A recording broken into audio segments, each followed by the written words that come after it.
الله بالخير. في عصر الأخبار الكاذبة والمعلومات المضللة والسياسات المحرضة على الانقسام واستقطاب المقترعين، بات من المهم فهم تأثير الكوميديا السياسية، ولا سيما برامج الأخبار الناعمة في الرأي العام والسياسة الخارجية الأميركية.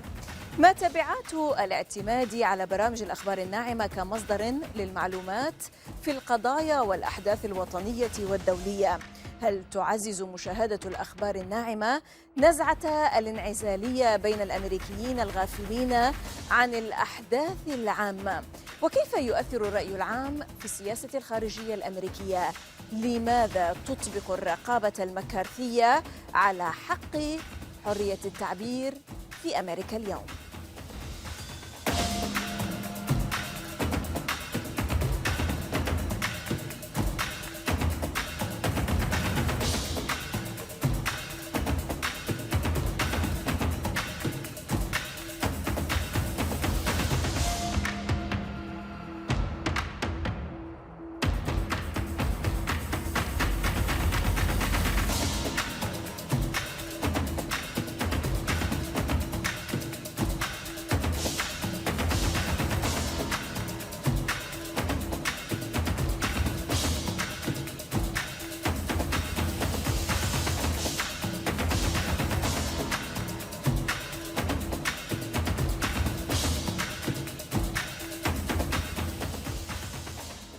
نرحب بكم ونرى ونسمع أكثر من ضيفنا لي كامب الكوميدي والناشط الأمريكي في البعد الأقرب. هذه الميادين وأنا زينب صفار، خليكم ويانا.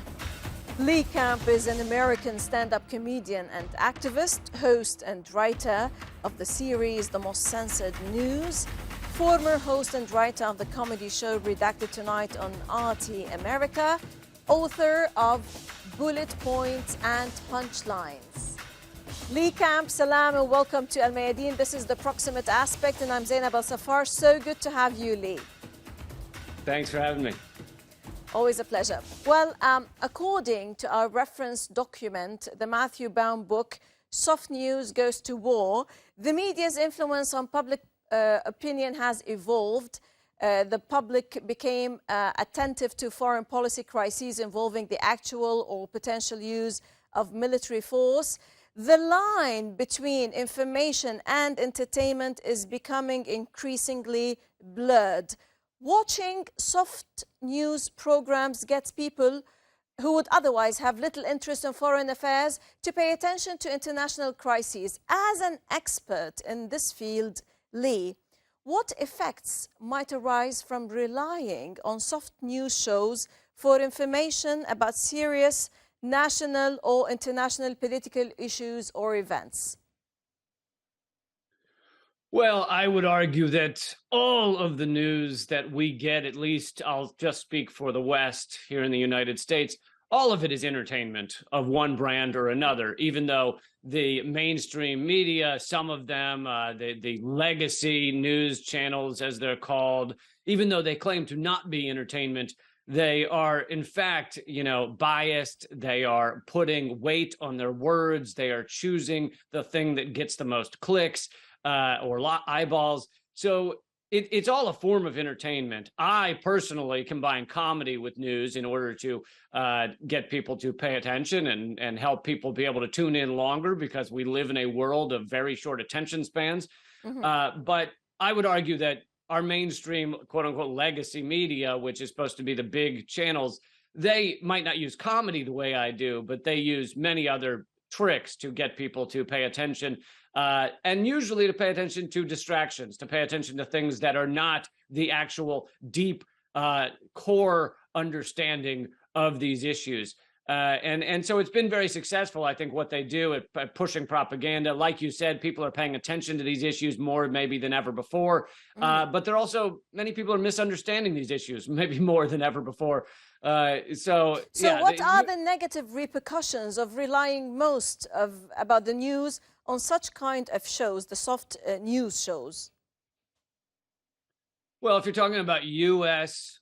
mainstream soft news media, then yeah, it's like I just said, it's propaganda, it's lies, it is It is designed to facilitate the continued U.S. hegemony, our ostensible ownership of the world, and it succeeds in getting a lot of Americans and a lot of people in the West to believe this nonsense. I mean, it succeeded in getting most Americans to support the unilateral invasion of Iraq that killed 1 million people. And you can go down the list. But of course, it's incredibly harmful. Right. So, well, the evidence, Lee, the author of this book suggests that the dramatic proliferation of entertainment-oriented informational television programming over the past 3 decades has had substantial effects on public awareness of certain events, as you said also, as well as a handful of other similarly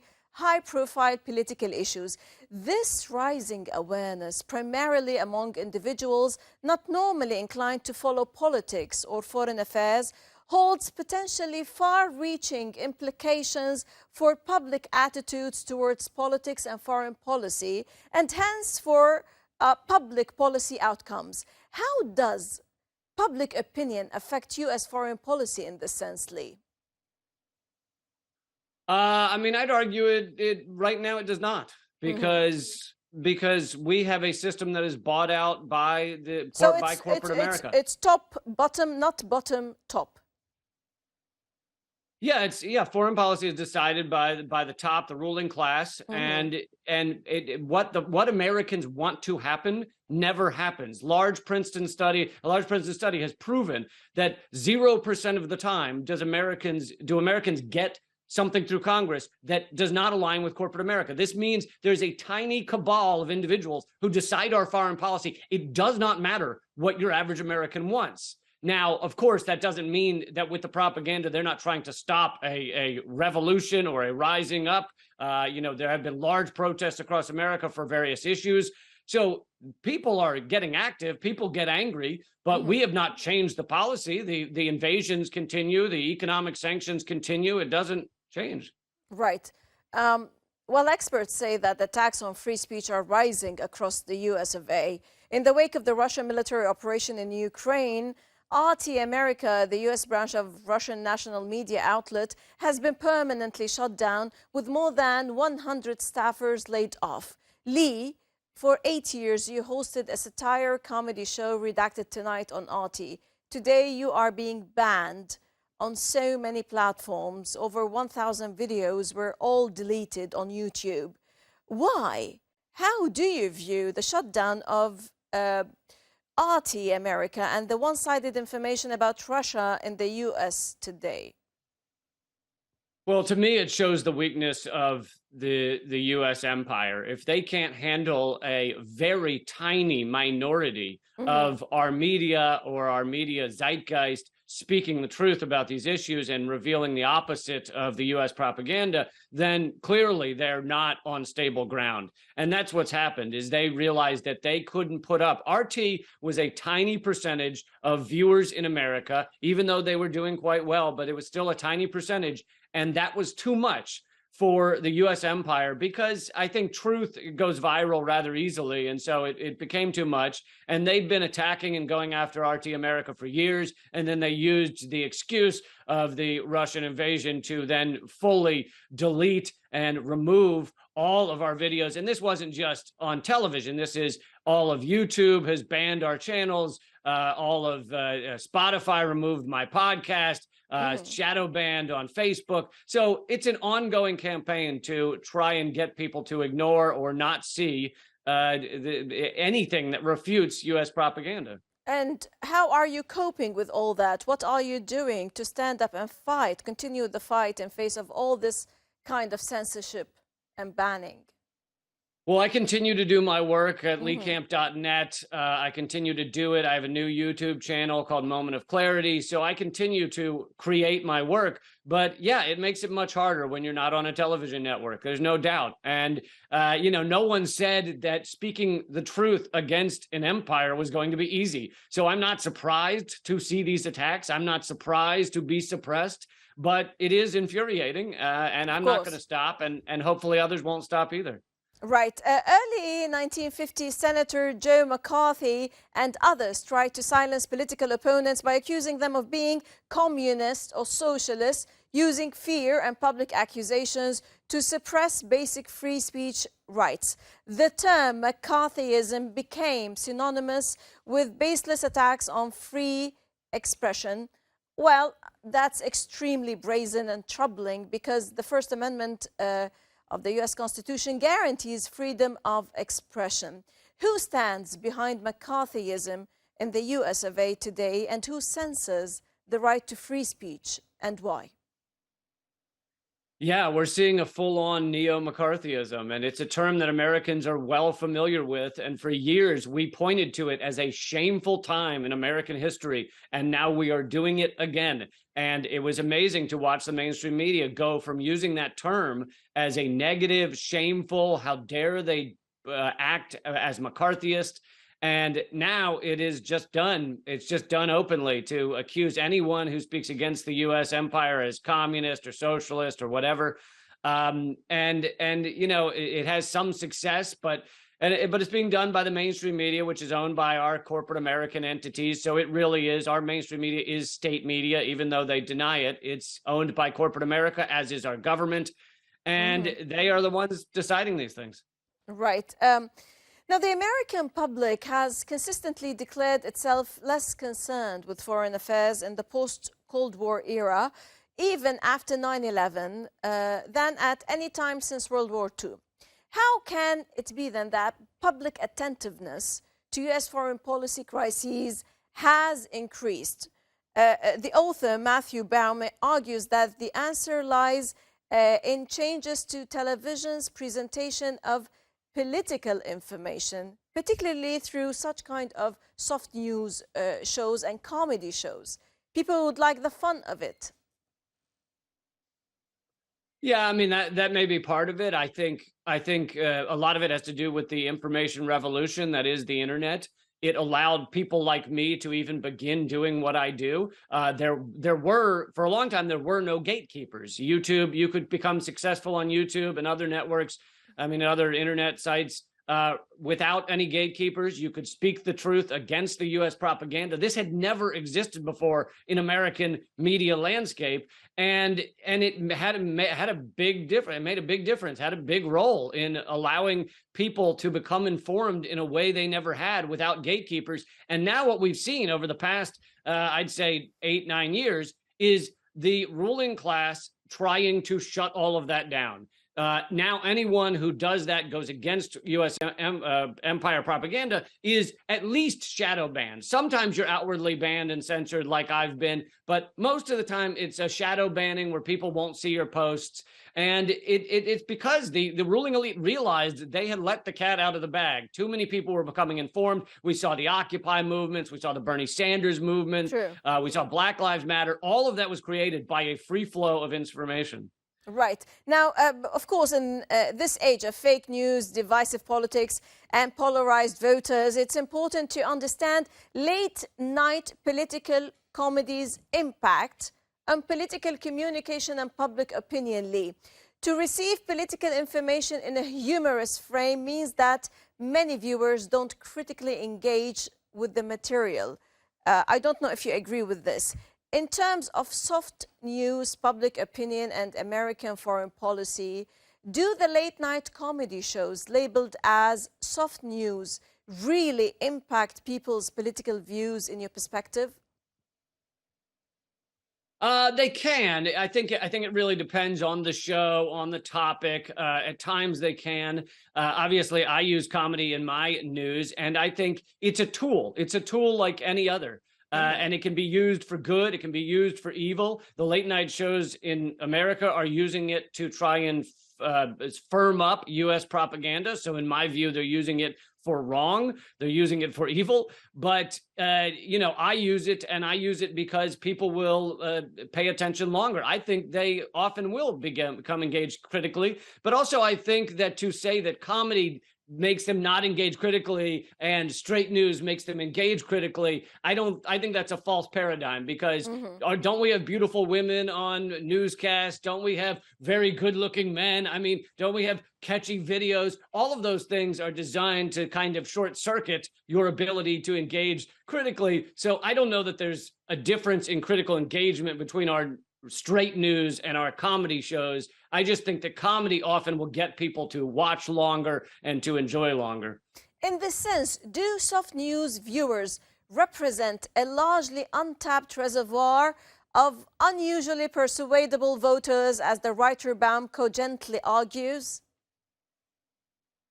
I think it's an untapped group of people. I think that part is true. Easily persuadable. I'd say that most of the people who watch quote unquote hard news are surprisingly easily persuadable. I know academics who believe the propaganda put forward by the New York Times. They believe it hook, line, and sinker, and you cannot talk them out of it. And these are some of the smartest people I've ever met. So I don't know that one group is better at thinking critically than another. But. Right.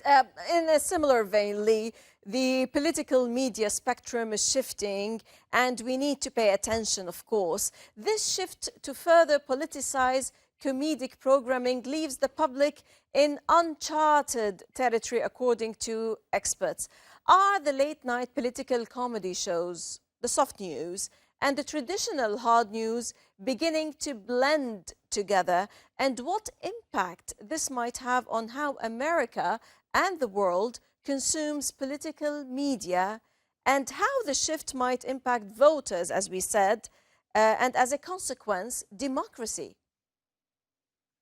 Yeah, I do think they're starting to blend together. A lot of the, especially cable news programs, you'll see them have a bit of snark, a bit of, it's not quite comedy, but it's humorous. It's kind of close to comedy. And you will see a blurring of lines there. I think it can that's the thing. Again, it's a tool, and it can be used for harm or for good. And if those cable news networks were giving people the truth and were revealing the lies put forward by the U.S. empire, it could be very useful. But instead, the only ones allowed on corporate media are going to be the ones facilitating corporate propaganda, facilitating U.S. empire propaganda. So, they're using that tool to cause voters to support the status quo, which is U.S. hegemony, and I think that is really sad. Yeah, what's your latest satirical, sarcastic comment on the current affairs in the U.S. of A.? Well, I'm putting out a video this week on the water wars. Obviously, we're in the middle of a climate crisis. The U.S. is doing nothing about it, and you have Wall Street investors snatching up water. Another one I just did a video on was the U.S. is the #1 exporter of blood, paid blood, because the U.S., unlike most countries, allows people to be paid for their blood. It's almost exclusively poor people. So this means the U.S. is now literally vampiric. It is sucking the blood, the literal blood of the poor, in order to export it around the world. And, I knew the U.S. empire was vampiric, but I didn't realize it was quite literally vampiric. So, Diaries of a Vampire, not an empire, yeah, right? Exactly. Right. Now, does watching soft news reinforce isolationism among Americans who are perhaps inattentive to public and international events, Lee? Do you agree? I think it can create isolationism. A lot of these late night shows make people feel like they're part of a community. If you were doing that and you were talking about the real issues, then I think that could be de-isolating. It could create community. But sadly, they push forward this U.S. propaganda that creates hatred and fear of others. The number of Americans that think that everybody in a certain country is evil because we're told their leaders are evil is really sad to see. I mean, we need to foster community. Nations need to work together. That is the only way we're going to keep a sustainable planet. And instead, you have these late night comedy shows just telling people to hate other countries. Right. Well, there is a saying that goes that television is a medium that allows people to listen to the same joke at the same time, yet remain lonely. Well, yeah, I guess television has created a lot of loneliness because the other thing, of course, is the propaganda of commercialism, where and consumerism, where Sure. every ad is actually selling you fear and inadequacy. So, how many people take in something like 1,000 to 3,000 ads a day in America, and every one of them, at the core of it, is selling fear and inadequacy. So, it does create a lot of isolation and a lot of sadness. Right. A 2015 article in the Atlantic magazine, How Comedians Became Public Intellectuals. Comedians are acting not just as joke tellers, but as truth tellers, which definitely you are, Lee. Satirical news became a source of political and civic information. Also, a new book, A Comedian and an Activist Walk into a Bar, The Serious Role of Comedy in Social Justice, argues that media and tech disruption create the best scenarios for social change and social justice by mobilizing the masses, focusing a critical lens on injustices, and injecting hope and optimism into seemingly hopeless problems. As an American Jew, Lee, who is pro the Palestinian cause, what obstacles and implications do you face and endure in your unwavering support of the Palestinian rights? Oh, yeah. People find it a little harder to attack me because I am a comedian, but that doesn't stop them from doing it. So, yeah, despite being Jewish by birth, I am called anti-Semitic. I am first, for revealing the truth of, the fact that the Russia-Ukraine war is actually a proxy war between the U.S. and Russia. For revealing those kind of facts, I'm called pro-Russian. I'm called pro-Chinese. I'm told I'm doing the bidding of these other countries, and that goes for the Palestinian cause as well. And it really is disgusting because it dilutes the term anti-Semitic to borderline meaningless. I mean, if you're going to call those who dare reveal the truth anti-Semitic, even if you're Jewish, then it becomes a meaningless term. And so, sadly, the people who are pointing the finger and going, "Oh, you're anti-Semitic," they're actually making the term meaningless when there is real anti-Semitism in the world, but it's certainly not coming from those of us who support the Palestinian cause and criticize Israel's actions. Right. How can comedy shape social justice movements in the West today, Lee? I think comedy can serve to, you kind of mentioned it a moment ago, although we didn't stop to speak about it, but it makes it so people don't become disheartened. It injects a little hope. It makes it so people don't burn out. As an activist, I've seen activists often burn out and they just stop trying to fight this system because this system is so tough to be up against. It is a day-to-day fight, and if you're up against it, it's exhausting. And so there should be some laughter in a revolution. There should be some levity. There should be some hope. There should be some dancing. There should be some songs. That is the only way that people will continue to fight for change. Great. Lee Camp, American stand-up comedian and activist. Thank you very much, Lee, for sharing your expert views on the topic. Great talking to you always. Thank you. لماذا نحن عرضة للأخبار الكاذبة وكيف نحمي أنفسنا منها؟